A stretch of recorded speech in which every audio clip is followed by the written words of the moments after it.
Good morning and welcome to the Morning Scoop for Monday, October 25th. This is your daily Buckeye fix. I'm Tom Orr. The Penn State game is in 5 days. The game against Michigan in 33 days.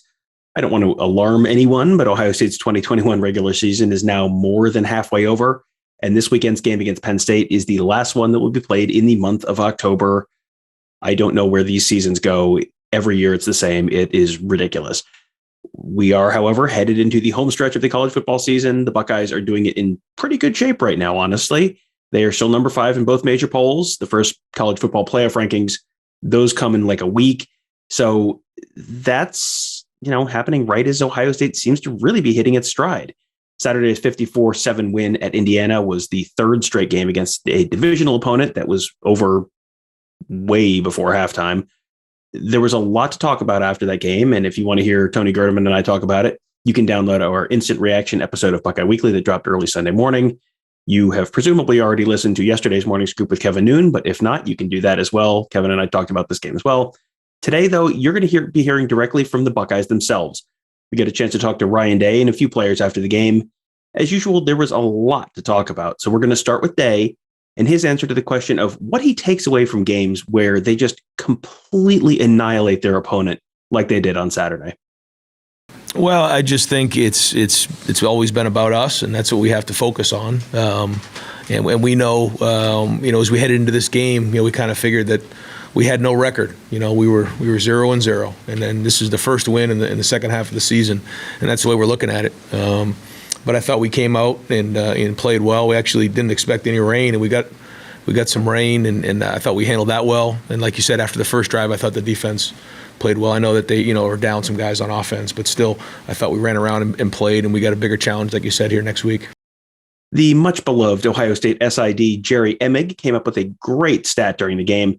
At one point, the Buckeyes had scored touchdowns on 19 straight possessions, with CJ Stroud playing quarterback. Now, that excludes a couple of end-of-half kneel-downs where they weren't trying to score, but basically, when CJ Stroud and the Ohio State offense wanted to score, they were scoring touchdowns every single time, 19 straight drives. That is insane. That goes back to kind of the middle of the Rutgers game, all of Maryland, and then Indiana for most of the Indiana game as well. And that number is nuts. But it was interesting because Ryan Day seemed almost to go out of his way to not be too impressed by that. It's quite it's something, I guess, but it's just a matter of going out there every single day in practice and trying to execute at a high level and being really hard on ourselves. Like our standard is hard. Like if we don't complete a pass or we miss a protection or something like that, we're hard on ourselves, and that's what you want. And these guys, they like football. And so we know that we got to get back there and get our rest, and we got to get right back on this film here with Penn State because they have a very, very good defense, and this is going to be the biggest challenge of the year coming up. So it's good. We do have some confidence, and we are playing at a high level, but that's not going to mean anything if we don't do it again next week. One of the biggest questions we got during our post-game live episode was the status of TreVeyon Henderson. He had just 9 carries. He went from 81 yards because he's TreVeyon Henderson, so he averages 9 yards per carry. That's just what he does. He had 2 touchdowns on the ground as well, plus 1 through the air. So when he got held out later in the game, was that because he was limited by injury? Here's Day's answer. You can listen, but it sure doesn't sound like it to me. Yes. Yeah. That's what it was. And, again, it is a great problem to have. But at the same time, these guys practice all week and they put a lot of work in. And so for he and Chris and Garrett, to take those guys out to not play, that's hard, because these guys want to play. But at the same time, as the head coach, for me to put them in there and see something ever happen to them, I wouldn't be able to live with myself. So have to make that tough decision. And they're competitive. They all want to get back in there. So that's how it goes. What happened on the first? He's all good. Yeah, he's all good. Well, the way he's kind of playing through contact right now, it seems like he's it's something he's very comfortable doing, especially considering not playing at all last year. I think he's running hard. I think he's playing on contact, like you said. And for a freshman to do that, that's good. And the number one thing is he's taking care of the football, and that's what has to continue. If we're going to make a run at this thing, we got to take care of the football, and we cannot turn the ball over. And that's something we just cannot forget about. And he and Mayan and even Evan, I was impressed with the way Evan ran down the stretch, and that's good. We're going to need some of the depth there.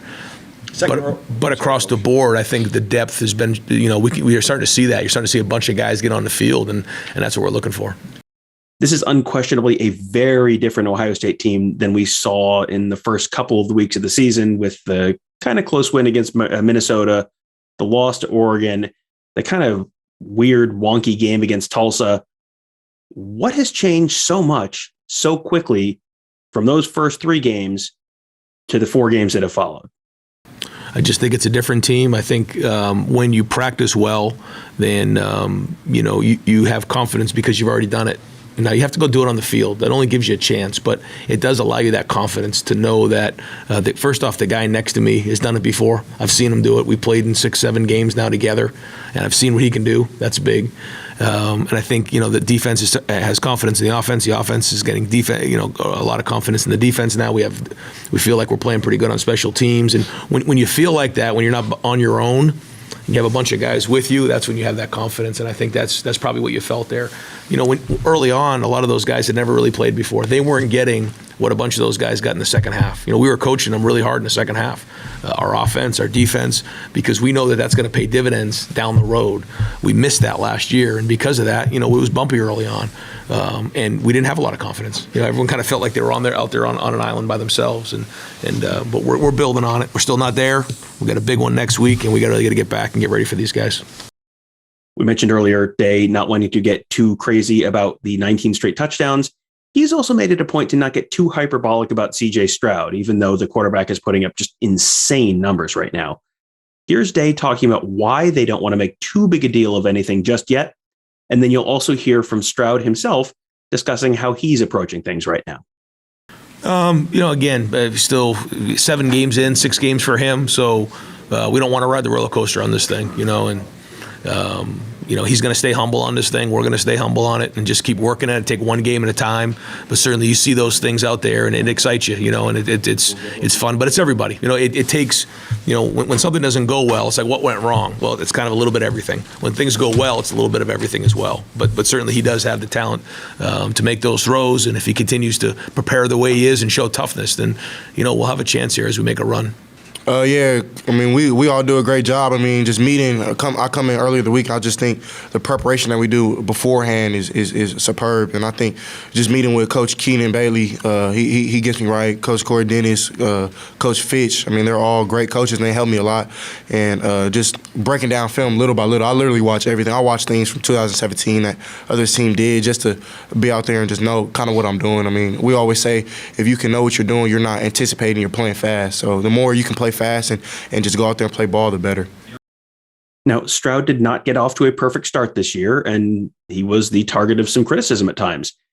He said he has tried not to pay too much attention to that, but that his teammates were a big part of helping him get back on track.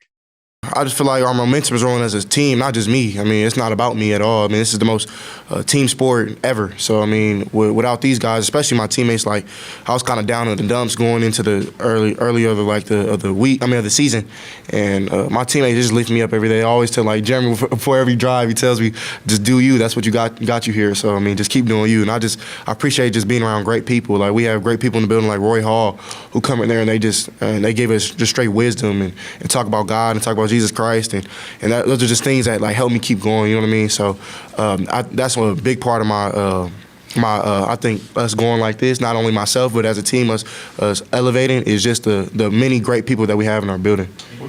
Tight end Jeremy Ruckert caught 5 balls on Saturday, including a pair of touchdowns. He also had a third that was called back on a penalty. Here he is talking about that, and then also answering a question about why this team seems so confident right now.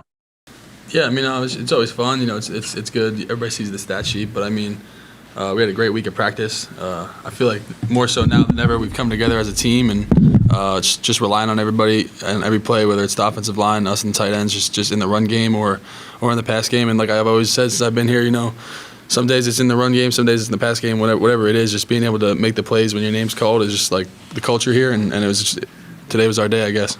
We've been steady through it, putting our head down and working every week. Some days the game plan is different than the others, and I think, like I said before, just not forcing anything and just playing free. The ball's going to come your way. So I think that the biggest step this week we took was just not worrying about anything, just doing everything we can to help the team win and relying on each other. And I think that's the biggest thing going forward, is just being able to rely on each other and play after play, just knowing that whoever the play is going to go to, and we know we have confidence they're going to make the play, and CJ's going to throw it to us, and I feel like we're in sync right now. Well, I hope you guys enjoyed that. We'll be talking to Ryan Day and the Buckeyes again on Tuesday and Wednesday this week in the lead up to the Penn State game. So we'll probably have another one of these shows a little later on in the week. But also, if you have listened to all the podcasts I mentioned earlier, you can also read a ton of really great written content at Buckeye Scoop. We had some great post-game coverage on Sunday. I mentioned the podcast, but we also had fantastic stuff from Mark Givler and Alex Gleitman and Bill Green on our Ask the Insiders board at Buckeye Scoop on Sunday with some really insightful coverage of the game, what they saw, some trends they think are developing, and a lot more. Plus, all the great game coverage you've come to know and expect from Kevin Noon and Tony Gerdermid. So if you are a member of BuckeyeScoop.com, I would make sure you check all of that out. Also, do make sure if you are on YouTube that you check out all the other great content on our YouTube channel. The best way to do that is to hit the bell to subscribe to our channel at youtube.com/BuckeyeScoop. We will have, as I mentioned, interviews coming up later in the week with Ryan Day and a number of the players. We'll have a whole bunch of podcasts coming up. We'll have all of the usual pregame and postgame festivities. We'll probably do our normal Friday night show, I would guess, or Friday afternoon show. That will all be coming up later this week. Best way to make sure you don't miss out on any of it is to subscribe. Just hit that bell at youtube.com/BuckeyeScoop. That'll do it for today. Thank you guys all for joining us. Have a great day. We'll talk to you tomorrow.